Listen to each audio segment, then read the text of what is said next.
Vous avez toujours rêvé de faire des pains au chocolat à la maison. Alors moi je dis chocolatine parce que dans le sud, c'est les fameuses chocolatines. En tout cas, c'est pareil. On va le faire, vous allez voir, c'est pas compliqué. Alors c'est parti, on va commencer par réaliser une détrempe. Voilà. Donc pour la pâte feuilletée levée, on va commencer par la farine à mettre dans un robot, le sucre, le sel,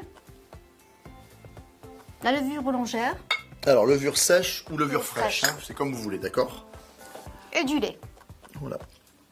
Ce qui est important, c'est de pétrir très doucement parce que si vous donnez trop de corps, vous allez avoir une pâte trop élastique. Et pour faire la pâte feuilletée levée, ça va être un petit peu compliqué. Donc ne pas trop pétrir, vitesse très très lente. On y va doucement et on pétrit le moins possible. Voilà, dès que la pâte, vous voyez, elle a commencé à bouler, on la stoppe très très vite, d'accord? Parce que le problème d'un batteur, c'est qu'on a tendance à trop la travailler. Et il faut vraiment éviter cette élasticité, d'accord? Donc Nadia, tu vas la travailler un petit peu à la main, ça, pour Oui. pas trop la travailler. Voilà, Ce que tu exactement. cherches, c'est à la bouler, c'est ça? Voilà, exactement. Voilà. Donc vous voyez, si c'est pas très bien amalgamé, c'est pas très grave, puisqu'on va le terminer à la main. Et surtout, regardez, on a une pâte qui est pas trop élastique, elle est impeccable.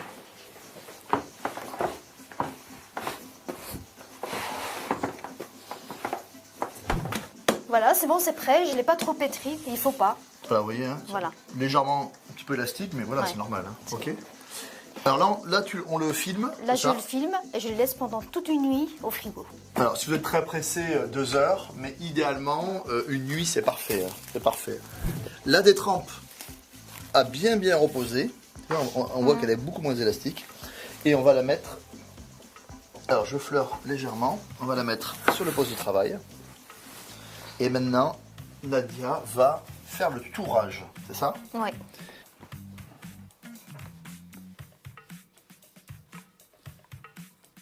Je prends mon beurre. Là, il faut que le beurre soit un peu mou Vous avez vu le beurre, hein, il est super mou. Hein. et je l'étale au milieu. Vous avez vu, c'est comme une pizza, sauf qu'on a remplacé la sauce tomate par Du beurre. beurre. Mais sinon, c'est pas plus grave qu'une pizza. D'accord? Alors, on y va. Donc là, tu rabats. Je rabats et je vais le faire avec les 4 côtés.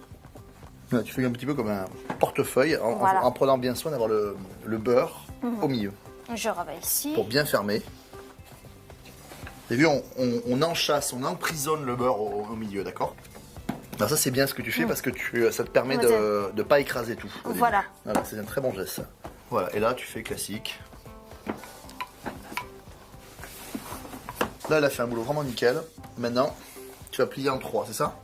Juste en portefeuille. Voilà, tac. Et Et comme voilà. ça. Vous avez vu, il n'y a pas de chevauchement, là, c'est nickel. Et je vais filmer la pâte. Allez, on la filme, pour pas qu'elle croûte, hein, toujours.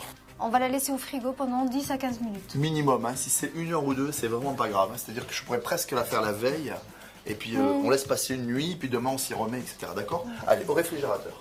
Allez, hop, Oui. regarde, toc. Alors, un petit peu de farine, tu fleures légèrement. Et idem. Là, on a déjà 9 couches. Hein, on a fait Ouais. 3 x 3, vous avez vu? Et là, elle va replier en 3. On va arriver à 27 couches différentes entre la détrempe et le beurre. Là, tu as terminé le deuxième tour. Ouais. Et ce qui est important, vous voyez, c'est que vous avez toujours un joli côté, et un côté qui est un tout petit peu moins beau. Il vaut mieux mettre le côté vilain à l'intérieur. Là, on fait pareil. On plie en portefeuille, en 3.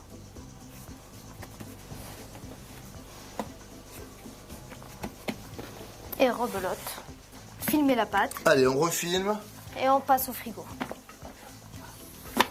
20 minutes minimum au frigo pour laisser vraiment entre les tours le temps de votre pâte de bien se reposer. Voilà, donc là on va attaquer le dernier tour. Donc là ici on a 27 couches différentes. Hein. Je te le mets ici sur le poste de travail. Et on va donner les derniers tours. Là, c'est bon, c'est prêt. Nickel, troisième et dernier tour. On replie en 3. Juste à l'appuyer un tout petit peu pour souder les 3 couches ensemble. D'accord. Et que tout à l'heure, quand on va bien l'utiliser, quand il sera bien froid, on ait un truc bien régulier comme ça. Tu vois, que ça soit un petit peu soudé par le froid, quoi. On le filme une dernière fois. Donc là, à partir de là, au minimum 1 heure au réfrigérateur pour avoir une pâte qui soit pas trop élastique, pour pouvoir réussir vos viennoiseries. Voilà, impeccable, c'est bien refroidi, on voit bien les strates. Maintenant, on va la baisser en rectangle, c'est ça, de 2-3 mm. Allez, on est parti. Là, c'est encore un petit peu épais, là, tu vois. Non, Donc on va continue. encore plus. Alors vous avez vu là, on est à 3-4 mm, hein, on a une jolie épaisseur, c'est nickel. On a des barrettes de chocolat, hein, de ne pas confondre. Et ces barrettes de chocolat, elles vont déterminer la largeur de la chocolatine ou du pain au chocolat. Et regardez, tac, on le met là et on va pouvoir découper. On va en mettre une ou deux selon la gourmandise que vous avez. Tac. Alors voilà, après on coupe comme ça, hein, on va pas faire à chaque fois. À peu près. On va mettre un tout petit peu d'eau, c'est juste pour que ça aide à ce que ça colle, d'accord? Un sur le côté en haut et un en bas. Voilà, on les enfonce un tout petit peu comme ça. Ouais. Hein, vous voyez? On les roule. Tu les serres un petit peu, hein? Ouais. Voilà, c'est important. Là, on va faire des belles chocolatines un petit peu copieuses. Hein. C'est pour les garçons, ça. Allez, on les filme. Ici, c'est juste pour les laisser pousser et pour éviter que ça croûte.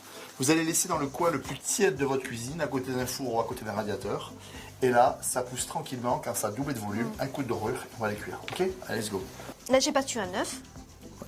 Et je dore les chocolatines. Voilà, bien partout, bien sur les côtés. Ouais.